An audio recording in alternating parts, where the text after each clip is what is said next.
Oi, Jaque. Jaque já está chegando por aí. Sandra de Fátima, eu não sei quem é essa senhora não, mas já está chegando aqui também. Cezinha. Irmãos, vocês estão chegando aí. Robson, espera aí, Robinho. Já vou começar com o Robinho aqui, já para...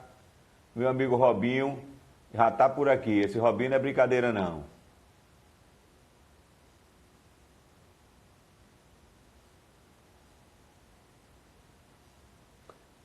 Filho, não está aí não. Bota aqui para votar. Travou aqui. Para convidar ele. Meu nome é aqui, Opa, Robinho já está chegando aí. Rapaz, meu pastor, o que é que tá falando aí? Deixa eu ver aqui quem foi. Oi, Robinho. Opa, Robinho. Robson. Dá para ouvir? Bom, tá ouvindo? travando um pouquinho. Espera, tá travando um pouquinho aqui, Robson.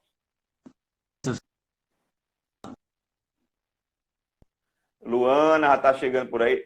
Robson, travou você aí, viu? Não tô... A imagem travou. Entra novamente, Robinho. Vou mandar de novo. Sai e entra.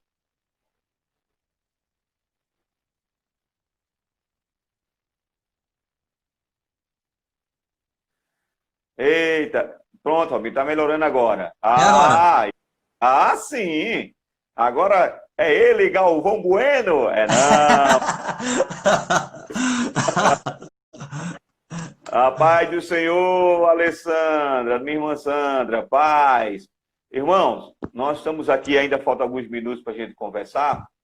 A nossa live, esperar o pessoal ir chegando, vai convocando aí o pessoal, vai dando um toque aí para os irmãos, que daqui a 5 minutinhos a gente conversa, mas vai nos dizendo aí como é que está o som aí, como é que está a imagem, como é que você está vendo aí meu presbítero Robson.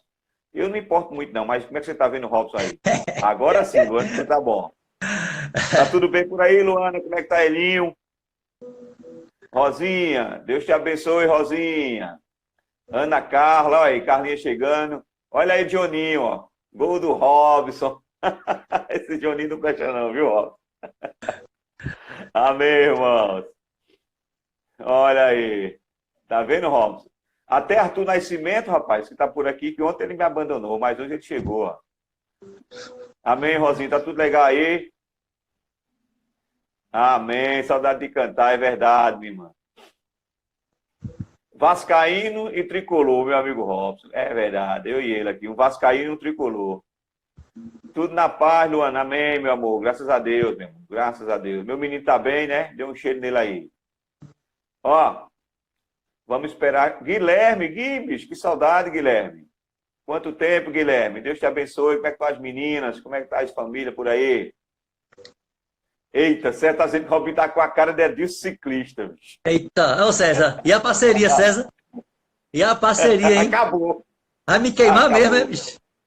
Eita, Deus. Irmãos, nós estamos aqui nessa noite, né, tendo o privilégio de poder estar com o nosso presbítero Robson Macedo, né, que é maestro da nossa igreja, é presbítero, está à frente do Ministério Saudade de Cristo, à frente do nosso coral, né? E, acima de tudo, é um crente em Senhor Jesus. O mais importante Amém. dos títulos que É o ele mais tem importante, é esse, né? verdade. O mais importante é servo de Deus.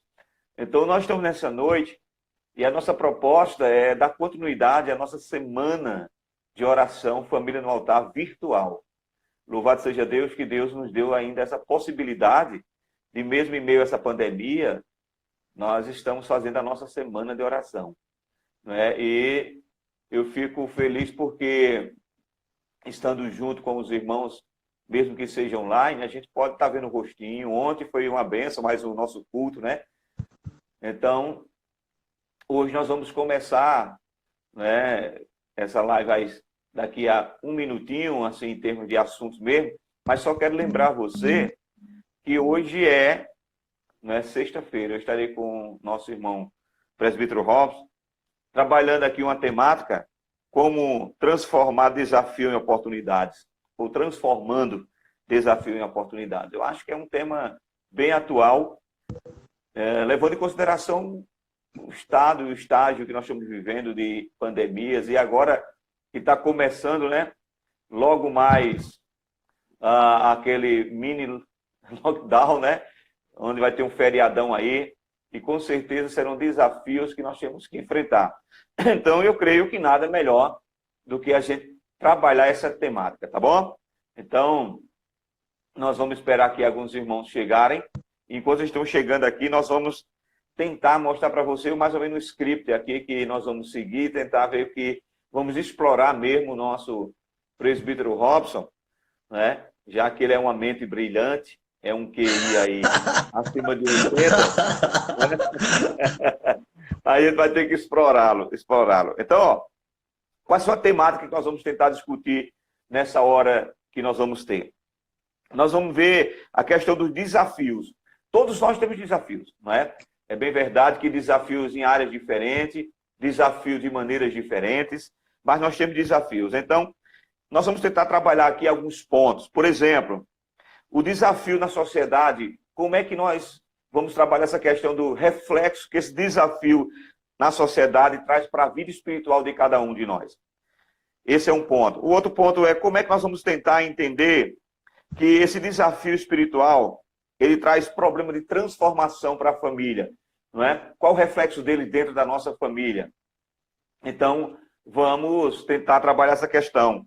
Um terceiro ponto que nós vamos tentar trabalhar, e esse aqui é muito interessante, que é entender o ponto positivo dos desafios e reconhecer, ou melhor, que o ponto positivo do desafio é reconhecer que as coisas não vão bem. Então, a gente às vezes só vê o lado ruim, né, das coisas, irmãos. Mas como é que eu vou entender que o desafio também está me dizendo, me apontando que alguma coisa não vai bem, quer seja na minha área espiritual, quer seja na minha vida familiar, na minha vida social. Um outro ponto que nós vamos tentar falar nessa noite com o nosso presbítero Robson é justamente mostrando para nós que o desafio, na verdade, é uma oportunidade. É por isso que o tema é transformando desafio em oportunidade. Então, o desafio é uma oportunidade de colocar Deus no centro da família. Porque, por vezes, né, a gente está vendo o desafio aí como sendo um momento de se afastar de Deus, quando, na verdade, o desafio está dizendo, chamem Deus para mais perto, porque vocês estão identificando que tem alguma coisa aí errada, né? Então, nós vamos fazer isso. Um outro ponto que nós vamos tentar trabalhar nessa noite é mostrar que os nossos desafios enquanto crises nos dá a oportunidade de reavaliar a vida e estabelecer Deus como prioridade. Isso aqui é, sabe, lindo esse tema aí, por isso que eu estou muito feliz nessa noite, a gente poder trabalhar essa questão com os irmãos. Eu sei que aqueles que estiverem conosco nessa live vão ser muito abençoados nessa noite. Nós temos um outro ponto, que é o desafio, para nós entendermos que o desafio é uma oportunidade de pensar sobre o que tem sido a sua segurança ou quem tem sido a sua segurança, não é? Vamos tentar entender isso. E um outro ponto seria os desafios, de fato, ele é uma oportunidade para fortalecer a sua fé na soberania de Deus. Isso é um ponto muito interessante, porque quando nós tocamos em soberania de Deus, com certeza muitas e muitas dúvidas vêm, porque por vezes a soberania de Deus era totalmente incompreendida, né? Nós vamos tentar, e aí meu presbítero Robson está com a língua afiada, então vamos embora. E por fim nós temos um último ponto que seria mostrar que o desafio é uma oportunidade para nós vencermos a autossuficiência. Isso aqui é interessante, porque a gente acha ser autossuficiente. Bom, então eu creio que nós vamos ter uma noite abençoada, não é? Eu agora não sou besta, não corri mais o risco de ficar sendo pego de surpresa. Tem uma ferramentazinha que eu não sabia, mas meu menino já mostrou aqui, e eu já estou vendo os minutos contando. Por exemplo, nós já estamos com 9 minutos e 20 segundos dessa live. Então é a hora de nós começarmos. Então, antes da gente começar, eu quero pedir a Deus que nos abençoe. Nós estamos numa semana de oração. Façamos o seguinte, vamos orar a Deus e vamos pedir que Deus ilumine a mente do nosso presbítero Robson, o seu coração. Ilumine a sua mente, o seu coração, para que esse momento que nós vamos ter, esses 50 minutos que nos restam, de bate-papo, de conversa, sejam, de fato, bate-papo informativos, mas trazendo como base sempre a palavra de Deus, para que nós possamos, nessa noite, sair daqui tendo convicção de que nós podemos transformar os desafios que nos são apresentados em oportunidades. Porque, por vezes, Deus está nos dando os desafios para que possa nos dar uma oportunidade de estarmos mais perto dele. Vamos orar. Deus, eu quero louvar o teu nome nessa noite, te agradecer pelos irmãos que já estão online, por aqueles que ainda vão chegar. e pedir a tua bênção sobre a vida do teu servo Robson, que de maneira tão solícita, ó Deus, aceitou esse momento, e aqui ele está para ministrar aos nossos corações aquilo que o Senhor já nos trouxe, ó Deus, durante toda a semana. Creio que serão confirmações de tudo aquilo que o Senhor já nos trouxe, de palavra, de meditação durante essa semana, em que nós nos dedicamos a colocar a nossa família no altar do Senhor. Então, mais uma vez, colocamos as nossas famílias. Que sejamos agora instrumento da tua graça e pedimos a tua misericórdia. Em nome do Pai, do Filho e do Espírito Santo. Amém. Presbítero Robson, essa temática que nós vamos trabalhar hoje é, na verdade, uma temática muito atual. E por isso mesmo eu queria, neste momento, deixar você dar a sua primeira impressão de como você recebeu, porque não foi de mim, foi de Deus, esse tema, para que o irmão pudesse discorrer essa noite.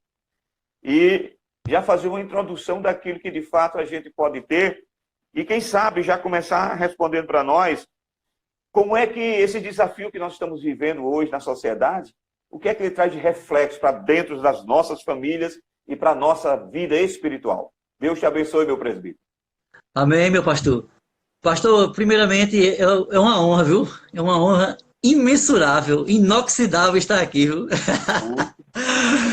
E por isso, quando o pastor teve essa confiança de me disponibilizar esse tema, né, que de alguns temas aí eu me identifiquei com esse, porque pelo momento que nós estamos vivendo, como o pastor já falou, atual, eu me lembrei, há 2 anos atrás, uma série de palestras que o pastor mesmo trouxe sobre a questão da família na pós-modernidade, a família nesse processo desse século que nós estamos vivendo, e teve temas muito idênticos desse que a gente vai falar hoje. Parecia que a gente estava meio que desvendando algo que seria que ia acontecer. Agora, não no reflexo da questão da pandemia, mas no reflexo da questão do relacionamento. E aí, o texto de Efésios, eu me baseei principalmente em Efésios 5, do 15 ao 17, que eu vou fazer essa leitura para a gente ter um embasamento fundamentado, que o texto diz assim, ó, portanto, Efésios 5, do 15 ao 17, diz assim, ó, portanto, vede prudentemente como andais, não como nécios, mas como sábios, remindo o tempo, porque os dias são maus. Pelo que não sejais insensatos, mas entendei qual seja a vontade do Senhor. E eu gosto de usar, eu aprendi a usar muito a versão transformadora, que já foi com o pastor mesmo que eu comecei a usar, e ela traz uma ideia muito atual, assim, tipo, portanto, que nós possamos ter cuidado com o modo de viver. Não podemos ser insensatos, mas temos que ser sempre sábios. Aproveitar o máximo das oportunidades nos dias maus. E ele diz mais assim, ó, e não haja, que não possamos agir de forma impensada, irracional, mas que possamos agir sempre no entendimento da vontade de Deus. Então, diante desse questionamento, esses tópicos que o pastor mencionou agora, se a gente for prestar atenção, ele traz uma cadeia, uma escada de sequência. Por quê? Qual foi um fundamento básico de observação? A revista Brasiliense, no dia 28 de abril deste ano, fez uma pesquisa em relação à situação dos relacionamentos na China. Depois que quando acabar esse processo, como que está os relacionamentos da China? E diante dessas pesquisas, ela disse que por dia tem 14 casais se separando. Por dia. Depois da pandemia. Depois que está acabando esse processo lá, porque isso foi dia 28 de abril a pesquisa. Então, lá, teoricamente, essa pandemia está acabando, né? Então, por dia, são 14 casais se separando. Porque tiveram uma convivência desde janeiro, de 90 dias, 120 dias enclausulados dentro de casa. E aí, a Universidade Teológica Anglicana de Munique, Alemanha, fez uma pesquisa em relação à Europa, em relação aos relacionamentos. Porque, teoricamente, a Alemanha foi um dos países menos afetados, porque eles conseguiram meio que bloquear a situação. Mas, ao redor deles, todos foram afetados em relação aos relacionamentos, porque teve que conviver. E pelo o descostume, né? Não sei se isso existe no dicionário, mas o descostume de conviver 24 horas os casais, por conta daquele tema que a gente conversou há 2 anos atrás sobre a pós-modernidade na família, das famílias estão pouco tempo convivendo em casa e mais tempo fora de casa. Por eles estarem 24 horas convivendo, começaram a ter alguns tópicos negativos na convivência, na questão dos sintomas de depressão, ansiedade, estresse, impaciência, raiva pelas minúsculas coisas entre o relacionamento de um. Por exemplo, tem um exemplo de uma mulher porque deixou o copo de café cheio de café na pia e saiu. O marido chegou, houve um tumulto por conta disso. Por coisas simples. Aí vem as somas desses níveis de relacionamento, dos conflitos, as ideias. Casais de 30 anos em relação à Alemanha, e eu acredito que deve ser a Europa lá no geral, ali, Itália, casais de 30 anos que começaram a se conhecer durante a pandemia, porque não se conheciam. Então, aí um dos pesquisadores, um português de Portugal, nessa pesquisa, disse que isso vai ser um reflexo para todos os demais continentes. E pensando nisso, pastor, por isso que Efésios, quando traz esse embasamento, Paulo traz esse embasamento, ele traz dentro de uma realidade de hoje. A Bíblia ela tem esse poder fenomenal que, para os olhos humanos, não consegue entender, mas para os olhos espirituais e eleitos, ele sabe que ela fala para nós hoje. Então, quando dentro desse tema, na hora que eu vi esse tema, eu pensei logo nesse ambiente que a gente está convivendo, mas dentro dos relacionamentos. E aquele seu tema, há 2 anos atrás, porque eu não canso de falar nesse seu tema, foi muito favorável, porque ele traz uma ramificação enorme sobre os desafios que nós temos que encarar como barreiras para trazer um entendimento sistemático para o lado do relacionamento, para a convivência, a harmonia do relacionamento. E aí a gente implica marido, mulher e filhos, porque nós estamos vivendo um processo de estar em contato 24 horas. 24 horas. Se nos encontros de casais, a gente sempre falava sobre a questão do diálogo, da comunicação, como um ponto fundamental nos encontros de casais, é nesta hora que esse diálogo e comunicação, ela tem que sobressair. Porque se não sobressair, vai ter um impacto psicológico muito grande entre 2 universos dentro de uma casa. Verdade. Então, esse foi aí uma introdução, né? Tranquilo. E você me fez lembrar, Robson, realmente aquela série de palestras sobre a pós-modernidade. E nós estamos vendo o reflexo daquela questão quando nós falamos da pós-modernidade, principalmente na questão da modernidade líquida, né? Que eram os relacionamentos líquidos, que não haviam estabilidade.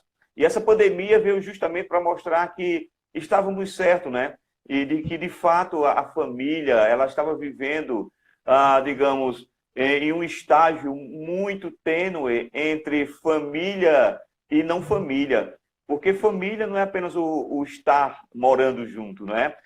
Nós tivemos a oportunidade nessa semana de estar falando sobre isso, ontem falamos sobre isso, e você tocou num assunto muito, muito claro que nós ministramos ontem, a respeito da sensibilidade que as pessoas estão tendo no diálogo, não é? Então, eu fico pensando que é importante realmente a gente entendermos esse desafio na sociedade, trazendo esse reflexo para a nossa vida espiritual. E por isso mesmo eu queria que você falasse um pouquinho sobre esse desafio espiritual, Robson, de nós, de fato, transformarmos agora esses problemas que são espirituais, né? O que é que ele traz para dentro da família, o que é que nós estamos, digamos assim, importando da sociedade líquida, dessa sociedade que estava aí sofrendo já e nós não a percebíamos porque nós não parávamos em casa, não nos sentávamos com nossos filhos, não estávamos ligados à nossa esposa como estamos agora. Então, o desafio espiritual ele traz problema de transformação na família. Então, você já deu aí um adendo, você poderia pontuar para nós esses pontos que realmente são mais destacáveis na sua ótica? É interessante, esses pontos, número 1 e número 2, o desafio na sociedade trazendo reflexo na vida espiritual. E o desafio espiritual traz problemas de transformação familiar. Então, veja só, é impressionante porque o pastor falou algo muito importante, e eu vou refletir agora no século XVII com John Whitfield, que quando ele disse, ele chegou na comunidade lá na Inglaterra e disse, vocês, para a comunidade, ele chama província, vocês estão doentes, porque as famílias e o povo estavam sentindo um embate espiritual de convivência e de entendimento do que é a fé. E ele disse, vocês estão doentes. Eu estava vendo uma palestra de Josemar Bessa, quando ele falou que o mundo globalizado, com toda a automação, essa tecnologia, as pessoas estão doentes e estão querendo curar suas feridas com tecnologia. Mas veja só, dentro da sociedade, com esse reflexo, esse desafio, esses problemas trazendo para a vida espiritual, o que é que nós temos entre a vida espiritual da família? Nós temos entre os casais a falta da convivência, por eles nunca ter convivido uns com os outros de verdade. Por essa falta de convivência está acarretando a incompatibilidade de pensamentos. Outro ponto nesse desafio, desse reflexo da sociedade, é que as pessoas estão querendo as coisas mais fáceis, e as mais fáceis, ela já começa de dentro para fora, e nunca foi de fora para dentro. É tanto que o pastor sempre estimula e traz a consciência do sacerdócio, do homem, para desenvolver o contexto espiritual na família. O que é que acarreta? Segundo Augusto Nicodemos, ele acarreta que hoje o sacerdócio está sendo trazido por outras formas e não pelo que deveria ser. Porque lá fora, o mundo está trazendo outra ideia de sacerdócio. E aí, se a gente for esmiuçar o que essas ideias de sacerdócio, a gente vai comer um tempo gigante aqui, né? Verdade. Então, o mundo está trazendo outra palestra. Então, o mundo está trazendo outras ideias de sacerdócio, que na verdade não existe outra ideia. Existe a ideia estabelecida pela sola escritura. E esse desafio espiritual, quando ele traz esse... Quais são os problemas que traz de transformação da família? Primeiro, a família bíblica ela está se perdendo. Eu não quero ser exagerado, mas eu tenho medo, e aí eu não vou usar as minhas palavras, eu vou usar as palavras do próprio Josemar Bessa. Eu tenho medo, ele dizendo, né? Eu tenho medo de estar pregando para famílias que não é mais famílias bíblicas. Ele dizendo isso, né? Porque de tanto ele trazer a mensagem da cruz para as famílias, a mensagem da transformação, a mensagem da convivência, do relacionamento familiar, as pessoas estão tão acostumadas com o século, essa pós-modernidade que a gente tanto fala, que tem o sacerdócio, a responsabilidade do que é uma família bíblica, às vezes está se perdendo, ou se perdeu. E aí é necessário o conhecimento, como diz Efésios aqui, é necessário que nós venhamos a ser sábios. Efésios fala que nós temos que ser sábios. Por quê? Porque os dias, eles são maus, e por ser maus esses dias, nós temos que ser sábios para aproveitar o tempo. Naquela versão nova, transformadora, é fantástico, porque ela diz que nós temos que aproveitar o máximo de todas as oportunidades. Ele diz, e quais são as oportunidades que a estrutura cristã tem que nos dar? Primeiro ponto, ela tem que nos trazer o entendimento, a minha posição, como o pastor e Juarez segunda-feira falaram, a posição do sacerdócio, do homem em casa, né? Agora eu vou trazer o gênero do homem, tem que trazer o entendimento, qual é a posição da mulher como auxiliadora, não é um subjugamento, não é uma escravidão, mas é algo que é importante, e tem que trazer o entendimento, qual é a posição que os pais têm que colocar para os filhos, não é os filhos entenderem. Aí agora eu me lembrei, sabe de quê, pastor? Eu me lembrei que uma das pesquisas lá no Instituto Teológico Anglicano, lá em Munique, diz que os filhos estão dizendo as regras como que o pai e a mãe devem ser. Porque os filhos estão perturbados dentro de casa porque não estão estudando, né? Porque acabou o entretenimento, aqueles dias que o filho sai de manhã, vai para a escola, de tarde tem futebol, de noite tem não sei o quê, e chega de noite cansado. Aquele sistema que o filho passa o dia todo de casa, o filho passa o dia todo dentro de casa, o pai e a mãe, para se ver livre ou ver o silêncio do filho, está fazendo o que ele quer. Aí os filhos estão ditando as regras como o pai e a mãe tem que ser. Pequenos ditadores dentro de casa. E aí por isso que esses dois tópicos ele andam intrínseco. Aí depois vai vir a questão dos pontos positivos desses desafios. Pois é, e isso aí é que é interessante, né, presbítero Robson? Porque diante de tudo isso, nós começamos a perceber que nós não estávamos tão bem como nós acharíamos que estávamos como família. Nós começamos a perceber que verdadeiramente a família estava fragilizada.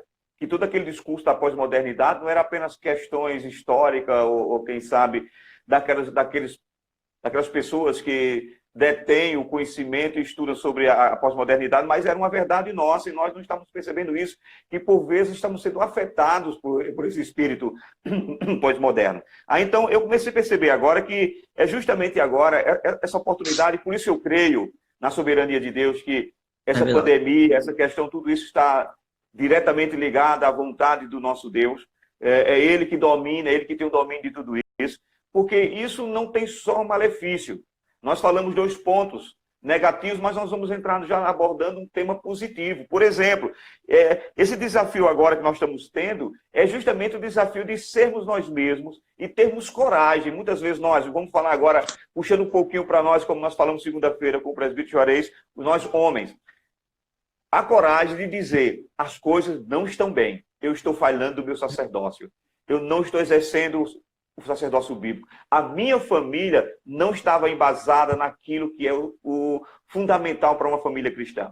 Então, é justamente isso que nós estamos vendo agora que está acontecendo, não é verdade? É verdade, pastor. É interessante, trazendo esse ponto positivo e reconhecer essas coisas, porque esse desafio para nós que somos cristãos, porque isso é um ponto, pastor, que mesmo que a gente venha abrangir dentro de um processo, mas eu vou usar as palavras de Cristo lá no texto de João. É falar para ninguém ouvir mesmo, né? E só alguns que vão ouvir, sabe, pastor? E só alguns que vão entender, sabe?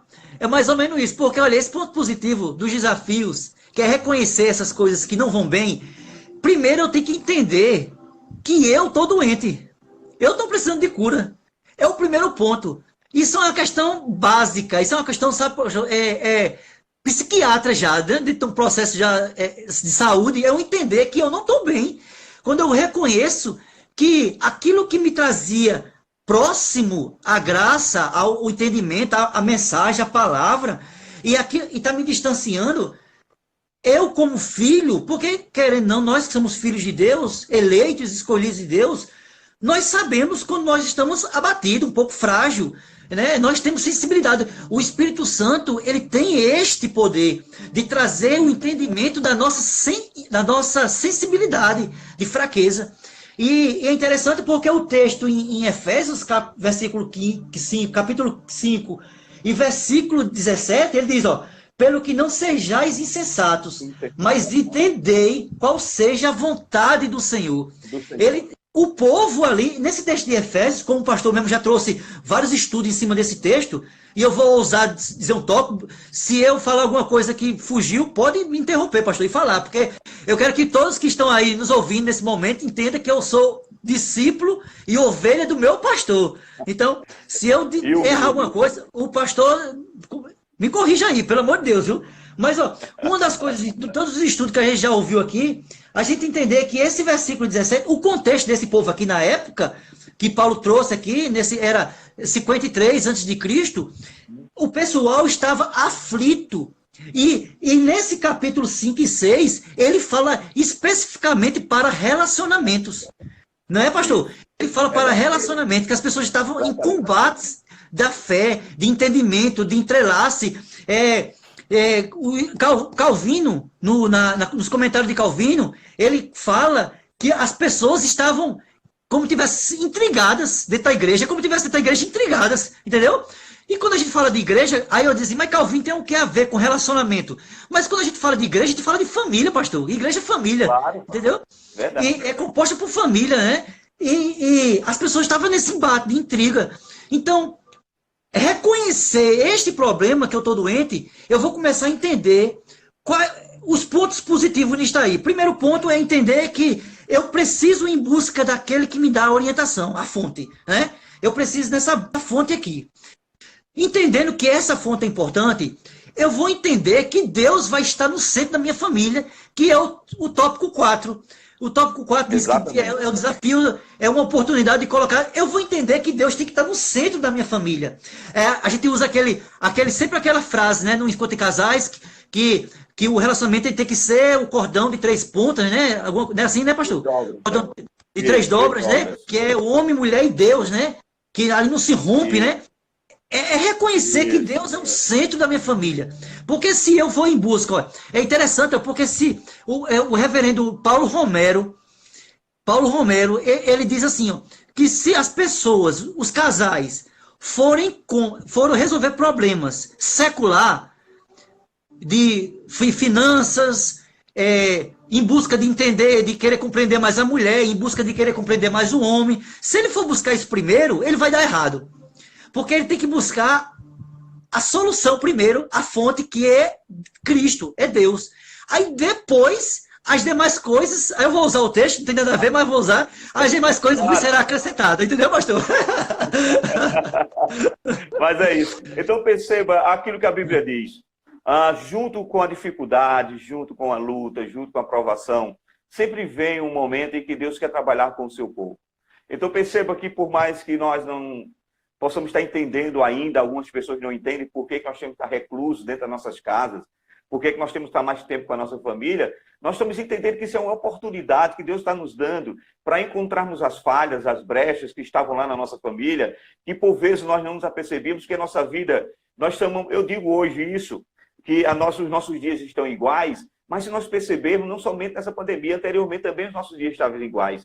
Estavam todos iguais. A questão era que, como nós estávamos tão separados, os problemas ficavam meio que no meio do caminho, a gente não conversava, não solucionava os problemas.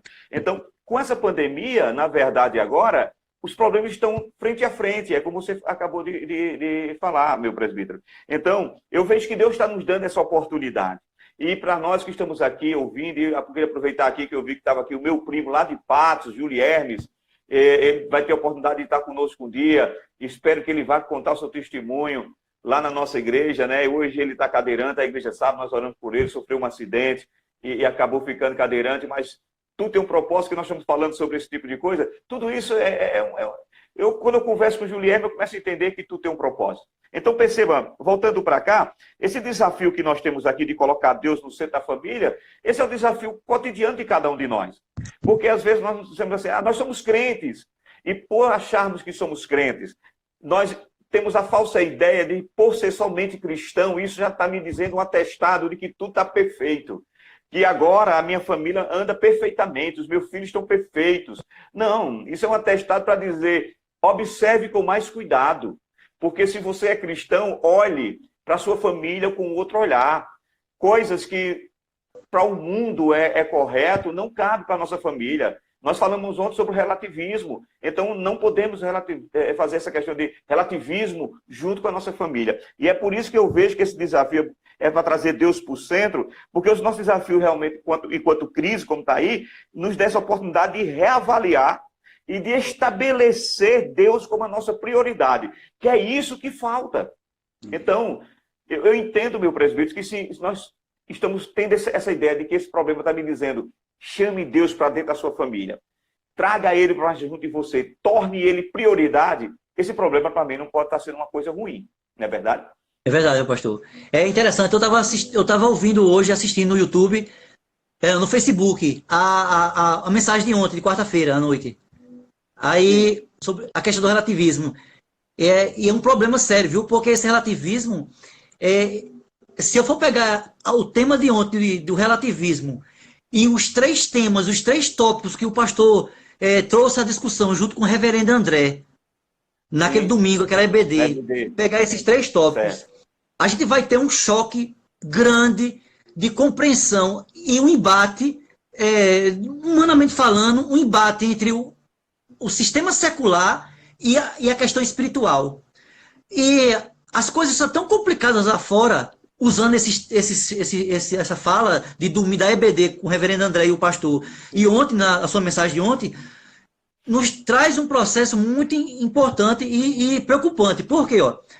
Porque, segundo Hernandes Dias Lopes, ele trazendo uma pequena devocional, e eu achei interessante, porque isso foi em 2016, essa devocional dele, e sobre crise, a crise no Evangelho, e o próprio reverendo Paulo Romero falando sobre o livro dele, Crise no Evangelho, ele traz as ideias dizendo o seguinte, que crise é um processo que quem tem que criar é a humanidade que vive esse meio secular. Porque nós que não somos desse mundo, nós que somos peregrinos, nós não podemos entender crise como um ponto que tem que fazer vivência nas nossas vidas. Porque a gente usa essa linguagem crise, mas se perceber, a linguagem crise, historicamente, ela começou na Segunda Guerra Mundial por conta da crise financeira. Quando chegou na Revolução Industrial, no período do classicismo, a Revolução Industrial, que começou a desenvolver desenvolver o bronze, desenvolver as armas, instrumentos, etc. A ideia da crise, ela começou a ir-se embora. Então, essa palavra crise, ela é uma palavra de economia, de finanças. Aí, o sistema da cadeia humana, a academia das humanas, começaram a pegar adotou a palavra crise para dentro de relacionamentos. Crise do namoro, crise de pais, família, de namoro, mulher e homem e tal. Começou isso. Que, na verdade... Só fazer para você lembra muito que ele fala sobre isso? Que essa questão de crise, eles começaram a colocar dentro do casamento, né? Aí dizem que tem as crises dos 3 anos do casamento. Aí se você passa pela crise dos 3 anos, você entra na crise dos 7. Se você vencer, entra na crise dos 15. Ou seja, nunca vai parar de ter crise. Pronto, pastor, é verdade. Pronto, isso aí, interessante. O pastor fala muito que não vai orar pelos aniversariantes de casamento, né? Essa palavra crise não pode, porque na Bíblia, essa palavra crise, tanto no hebraico como no grego, ela não existe. Ela não existe na Bíblia, né? Aí o que acontece? Essa palavra crise é uma palavra secular. Mas como é uma palavra secular e está no nosso meio, então falar de crise, nesse período de crise, que ela tem que nos dar uma oportunidade de reavaliar a vida e estabelecer Deus como prioridade, então vamos adotar ela e dizer assim, vamos adotar e dizer, primeiro, qual é a oportunidade de reavaliar? É 2 versículos, que é o versículo, é o 15, 16, 17 de Efésios, e a ideia do reavaliar, ele diz, primeiro ponto, portanto, vede prudentemente como andais. Essa palavra prudentemente como andais, ela traz o significado de reavaliação, de orientação, discernimento. A palavra prudente, ela vem do verbo, em sua origem, né, da Vulgata Latina, de ser, como é a palavra que eu falei agora? De reavaliar, de ser prudente, não, de ser mais cauteloso, sabe? Ser mais ativo, observador. Ela sempre vem nisso, sabe? Então, o que acontece? Trazendo essa ideia, eu tenho que entender que quando eu vejo assim, ser prudente, como andais, qual é a ideia que Paulo traz para dizer assim, tem que ser prudente como andais, não como os nécios. Por quê? Porque quem é nécio, quem é tolo, não é prudente. Tem que ser sábio. Para ser sábio, não é ler livros, sabe, pastor? Não é ler livros para ser sábio. Isso aqui é só enfeite para mostrar na câmera. Isso é só enfeite para mostrar na câmera do WhatsApp na live. Mas isso aqui não é ser sábio. Isso aqui é como Salomão fala em Provérbios 3, ou é 17 ou é 15. Bem-aventurado aquele que encontra conhecimento, então eu vou encontrar conhecimento. Agora, a busca da sabedoria, da prudência, tem que ser aqui. Tem que ser aqui, a busca da prudência, da sabedoria. Então, veja só, quando ele diz, vedes, sede prudente como andais, não como os nécios, porque isso, nécios, tolo, ímpio, o povo lá fora, esse povo que não está enxergando esse ambiente espiritual, eles não vão ver. Eles sempre serão nécios. Perdão se eu estou usando muito direto do que eu estou falando, mas não, só aqueles que... Mas só aqueles, como diz John Stott, só os que reconhecem a cruz de Cristo que conseguem ver a clareza do Evangelho. Então, quando nós estamos falando de família, primeiramente, eu como marido, que tem 1001 defeitos, que todo dia, pastor, todo dia, eu como marido, eu tenho que a busca de me reavaliar. Eu tenho que a busca de me reavaliar todo dia. Porque se eu não fizer isso, tá sempre me reavaliando, eu vou todo dia estar ligando para o pastor e a missionária para ter que vir aqui em casa resolver meus problemas. Então, entendeu, pastor? Então, eu tenho que estar me reavaliando. Estabelecer Deus como prioridade é muito parecido naquela parte de colocar Deus como centro da família. Entendeu, pastor? É uma coisa ligada a outra. Verdade. Então, Robson, isso é uma grande verdade, irmão. Quando nós começamos a perceber essa questão, né, de nós estamos agora estabelecendo agora essas oportunidades para que Deus, de fato, seja a nossa prioridade, tudo isso está ligado a isso aí, porque nós precisamos entender isso. Eu até brinco que, por vezes, nós colocamos Deus como nossa prioridade em algumas áreas. Né? Quando eu preciso, Deus é minha prioridade. Eu vou lá e esfrego a lâmpada como se fosse o gênio da lâmpada e ele vai me socorrer. Mas esse texto é muito claro quando ele fala em outra tradução, verde diligentemente como andais, não como nece. Ou seja, vejam que vocês são crentes fora de casa, vocês são crentes na sociedade, crentes na rua, e são crentes em casa, na família. Então vocês têm que estar sempre levando essa questão e entendendo que isso aqui é para restabelecer Deus como prioridade. Deus não pode fazer parte apenas de um determinado departamento da minha vida. Eu tenho que me pertencer totalmente a Ele. Então, eu sou o pastor Erivan, mas antes de qualquer coisa, eu sou o servo de Deus. Então, eu tenho que ser servo de Deus aonde eu estiver. Porque só tem duas coisas que eu tenho certeza na vida. É que, de fato, eu sou cristão, crente em Jesus Cristo e que eu vou morrer. Pronto. Essas duas certezas eu tenho. Então, eu preciso mostrar isso para as pessoas. Então, quando nós falamos sobre essa questão de prioridade, então nós vamos pensar justamente isso. Que esse desafio que nós estamos vivendo e outros que nós vamos viver ainda, sempre vai ser uma oportunidade para a gente pensar justamente sobre quem tem sido a nossa segurança. O que é que de fato tem nos segurado?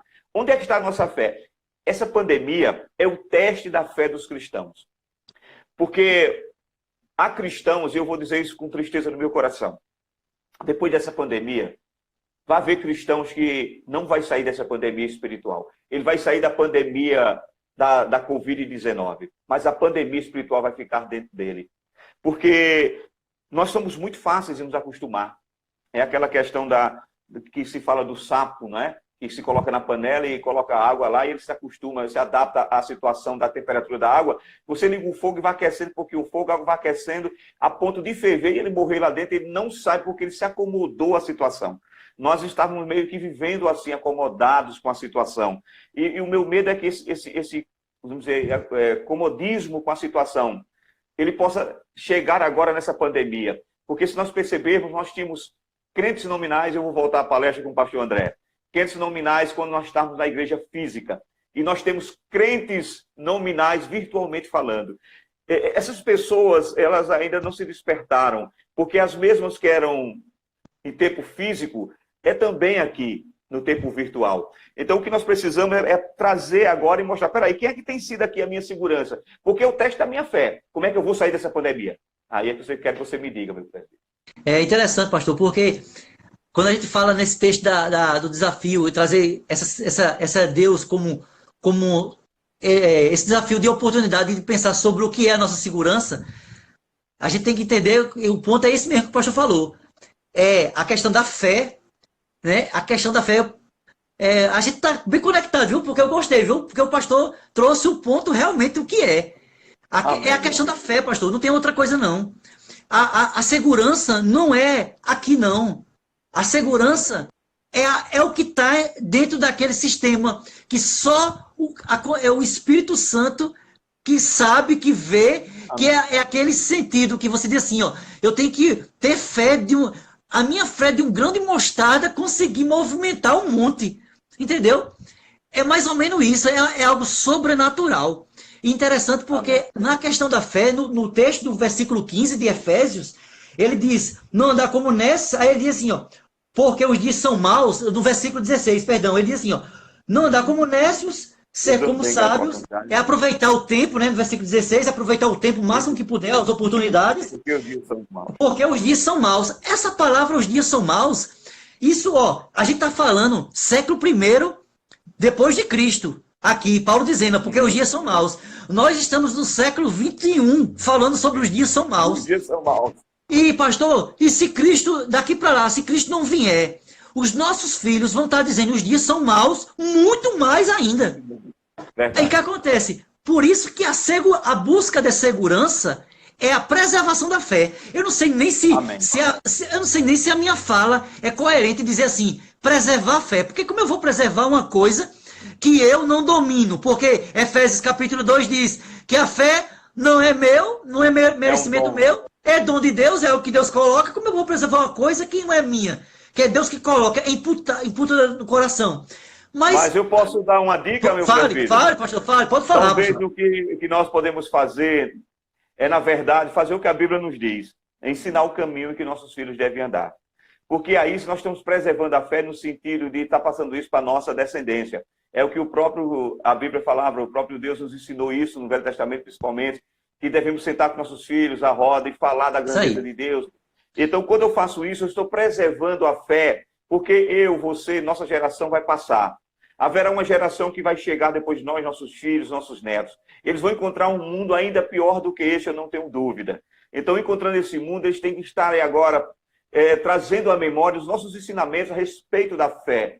Que isso é um grande problema que nós estamos tendo na Europa, por exemplo. Você sabe disso, há igrejas que estão fechando. Por quê? Porque os filhos dos crentes, os netos dos crentes não são mais crentes. E com isso, a descendência não andando no caminho do Senhor, a tendência é que, de fato, aconteça. Porque imagina, nós somos a igreja prestando renascer em Queimadas. Imagina se os nossos filhos, os nossos netos não continuarem no caminho da fé. Como é que vai ficar a nossa igreja daqui a 50, 60, 80 anos? É verdade. Ela não vai existir. Então, eu acho que é mais ou menos isso aí, meu presbítero. Desse Esse jeito. é o nosso papel.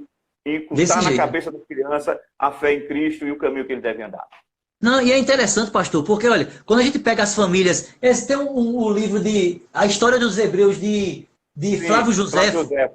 Eu fiz questão de pegar esse livro hoje para dar uma bisurada assim, em alguns tópicos. Flávio José, ele mostra uma coisa muito importante. Primeiro, ó, a família judaica, eles têm a tradição de enraizar a tradição bíblica, né, a tradição bíblica nas crianças. Porque elas são o caminho que deve andar. Eles são que vão, posteriormente, vai trazer a imagem da família. O meu menino Simon, se eu trabalhar com ele dentro de um padrão cristão, trabalhando a segurança da fé e o entendimento da graça de Deus na vida dele, ele vai trazer um reflexo da minha vida de Josilene lá na geração posteriores. Então eu vou ter uma família saudável. Eu não sei quem foi a pessoa, mas algum pesquisador, algum teólogo, disse que a família ela é a roda motriz da sociedade. Dentro dos padrões de equilíbrio. Agora, essa pessoa que falou isso, será que ele falaria hoje de novo isso, pastor? Essa é a minha pergunta. Entendeu? Como a gente está vivendo, aí a gente entra nesse debate, porque a gente tem que entender que a segurança de Cristo é a preservação do conhecimento de Deus. Aí é interessante, porque quando eu entendo a preservação do conhecimento de Deus, eu como sacerdote, aí eu vou usar suas palavras e a de Juarez, de segunda-feira, vou pegar esse gancho, eu como sacerdote, levar seriamente o culto na minha casa, com minha mulher e meu filho, eu como sacerdócio, levar seriamente a responsabilidade que eu dependo da minha esposa, como é, para ela me auxiliar e me ajudar, eu tenho que levar seriamente o meu papel de entender que eu preciso dela, para ela me orientar e eu orientar ela, e não é só uma mão não é só uma mão trabalhando, mas tem que ser o processo junto ali, os dois.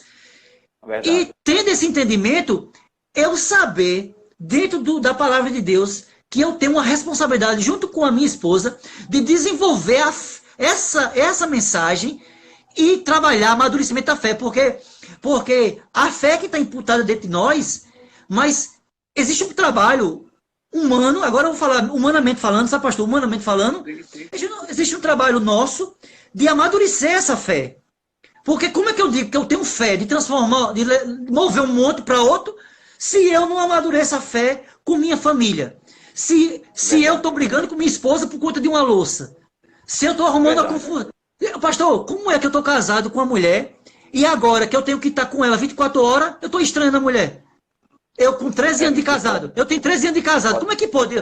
13 anos de casado, eu estou estranhando a mulher. Ah, bom era no dia que...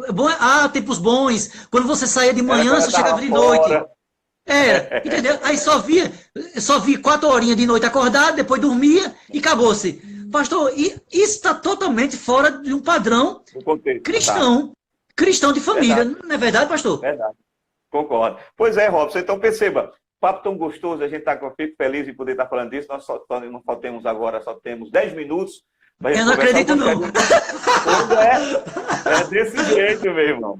Mas nós estamos também já aqui nos 2 últimos tópicos que eles também se fundem. Não é? Porque diante de todos esses desafios que nós já vimos, que é a oportunidade de saber, de fato, né, pensar sobre quem tem sido a nossa segurança, mas nós vamos ver que o desafio também é uma oportunidade para fortalecer a nossa fé na soberania de Deus.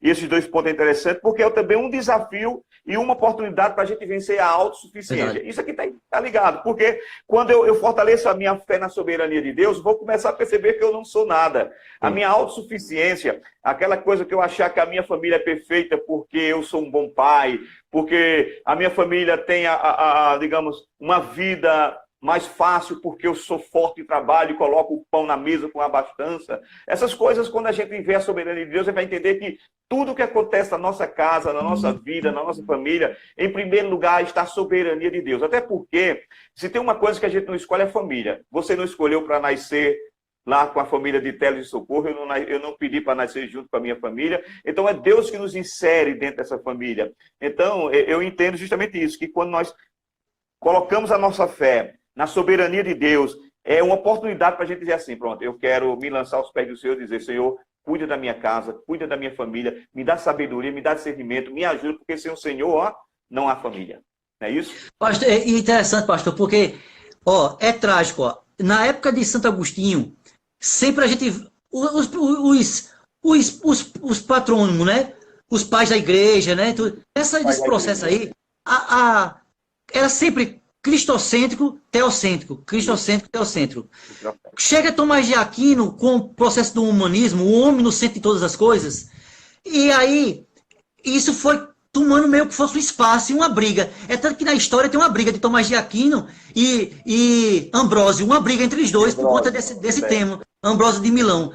Tem uma briga por conta desse tema. Aí a gente vai correndo, aí pro século XVII, aí vem século XVII, aí vem Nietzsche. Não, perdão, século XIX ou XVIII, alguma coisa assim. Aí vem Nietzsche, com a ideia sempre do homem não ser todas as coisas e começar a questionar a existência da soberania. Aí chega Arthur Schopenhauer depois, aí começa a inflamar. Aí o processo da cadeia humana, ela começou a ter um corpo. Quando nós estamos nesse processo moderno do século XX, que a gente chama o período moderno, porque a gente está no contemporâneo, né? O período moderno do século XX, que foi a partir de 1901 até 2000, nesse período, o homem, como sendo todas as coisas, ele tomou posse, ele assentou numa cadeira. Mesmo a gente cristão combatendo. Mas ele meio que sentou numa cadeira. Com a tecnologia no século XXI, tomando mais esforço, esse homem, ele meio que se escondeu, porque agora não é mais o homem no centro de todas as coisas. Agora é a tecnologia no centro de todas as coisas. E já diziam os profetas, dos desenhos Família Jackson, né? Há 20 anos atrás, a família Jackson. Né?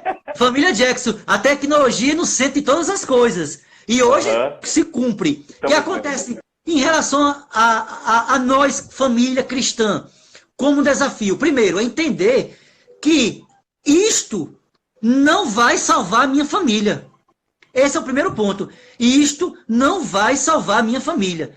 Pastor, 3 minutos. O pastor, quando der 3 minutos, o pastor diz, Robson, 10 minutos para o pastor finalizar. Viu? O pastor finalizar. Então, a tecnologia não vai salvar a minha família. Primeiro ponto. Segundo ponto, eu sou homem, mas sou pó.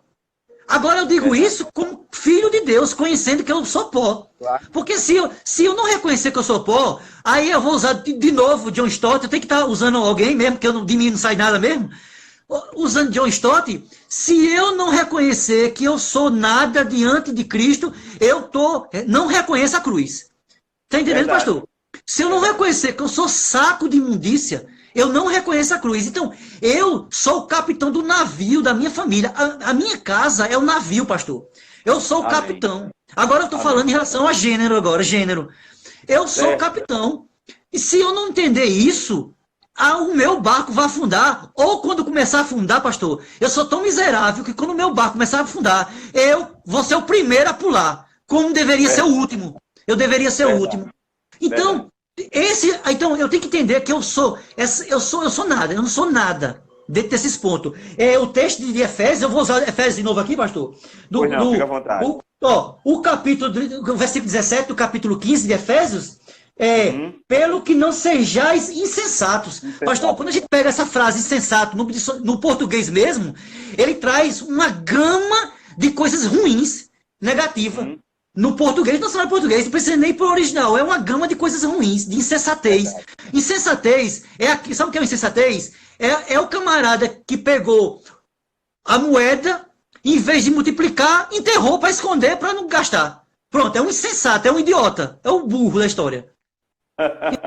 Entendeu? Então, ele traz essa ideia. Então, eu tenho que entender. Primeiro ponto é entender que eu tenho que ter a fé fortalecida na palavra para sustentar o barco, que é a minha família, e saber que eu sou insuficiente, eu sou incapaz. Então, toda tecnologia, todo humanismo, ele tem que ser sempre zero. E Deus ser sempre tudo. Pastor, isso não é vergonha não, pastor. Para a gente que é homem, não. Não, imagina, pelo vergonha contrário. Não, eu acho interessante, presbítero Robson, que você falando sobre isso, sobre o humanismo, né, onde o homem sentou mesmo nessa cadeira e disse: o rei sou eu, né, plagiando aquela novela lá, daquela emissora que a gente não fala o nome. Mas perceba,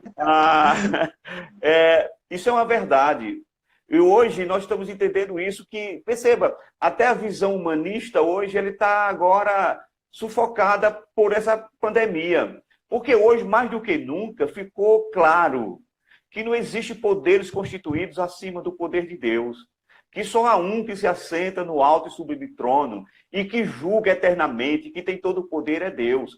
Nós estamos falando de uma pandemia, de um vírus que lançou uma enfermidade que já dissipou vidas e vai ainda, com certeza, ainda levar muitas pessoas, talvez próximas de nós. Esperamos em Deus que isso não aconteça, essa é a nossa oração.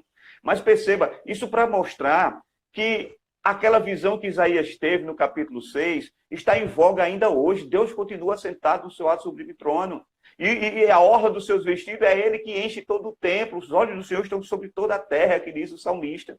Então, mais do que nunca, eu achei interessante esse último tópico, porque esse aqui vai nos dar essa ideia de que quando eu puxo, de fato, a soberania de Deus para a minha vida, eu vejo a minha autossuficiência, ou melhor, a minha insuficiência, e a minha autossuficiência vai por terra. É a hora de eu instalar de uma vez por toda na minha casa um altar, que este é o tema da nossa semana de oração. Um altar de sacrifício, um altar de humilhação do meu ego, um altar de perdão, um altar de renúncia. Porque se eu não fizer isso, eu vou estar entrando naquilo que a pós-modernidade nos dá, que é essa questão líquida de todas as relações, onde o relativismo total invade as nossas famílias. Mas nossas famílias são crentes no Senhor. E louvado seja Deus isso, que o Senhor nos dê força para estarmos tomando nas mãos as rédeas da nossa casa, colocando os nossos filhos na presença do Senhor por oração e pedindo: Senhor, guarda os nossos filhos, cuida deles, porque eu sozinho não tenho força nenhuma para educar nem um cachorrinho, que eu digo sempre quando eu dou as coisas, tu levanta.